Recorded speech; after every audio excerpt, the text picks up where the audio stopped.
രാജ്യത്ത് വാണിജ്യ സിലിണ്ടർ വില വീണ്ടും കൂട്ടി. 19 കിലോ സിലിണ്ടറിന് കൊച്ചിയിൽ 46 രൂപ കൂട്ടി. ഇതോടെ ഹോട്ടൽ കാറ്ററിംഗ് സർവീസുകൾ വീണ്ടും പ്രതിസന്ധിയിലായി. ഗാർഹിക സിലിണ്ടർ വിലയിൽ മാറ്റമില്ലെങ്കിലും വർധനവുണ്ടാകുമോ എന്ന ആശങ്കയിലാണ് പൊതുജനം.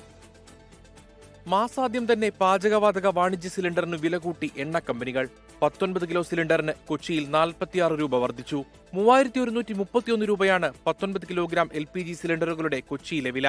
ഡൽഹിയിൽ 42 രൂപയും കൊൽക്കത്തയിൽ 53.50 രൂപയുമാണ് വർദ്ധിപ്പിച്ചത്.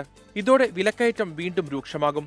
ഹോട്ടൽ കാറ്ററിംഗ് സർവീസ് മേഖല വീണ്ടും പ്രതിസന്ധിയിലാകും. ഓർഡറുണ്ട്, പക്ഷേ നമുക്ക് അതനുസരിച്ച് ഗ്യാസ് ഇല്ലാത്ത കാരണം കൊടുക്കാനുള്ള ഒരു ബുദ്ധിമുട്ടാണ്. ഇനിയിപ്പോൾ നമുക്ക് വില കൂട്ടാൻ പറ്റില്ലല്ലോ. ഒരു പ്രാവശ്യം കൂട്ടിക്കഴിഞ്ഞാൽ പിന്നെ എപ്പോഴും കൂട്ടാൻ പറ്റില്ലല്ലോ.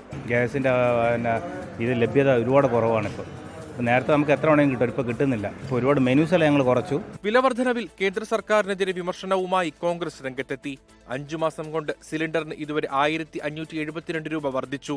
വില വർദ്ധിപ്പിക്കുന്ന പ്രധാനമന്ത്രിയുടെ നടപടി തുടരുമെന്നും കോൺഗ്രസ് വിമർശിച്ചു. ഗാർഹിക സിലിണ്ടർ വിലയിൽ മാറ്റമില്ലെങ്കിലും വർധനവുണ്ടാകുമോ എന്ന ആശങ്കയിലാണ് ജനങ്ങൾ. News desk 24.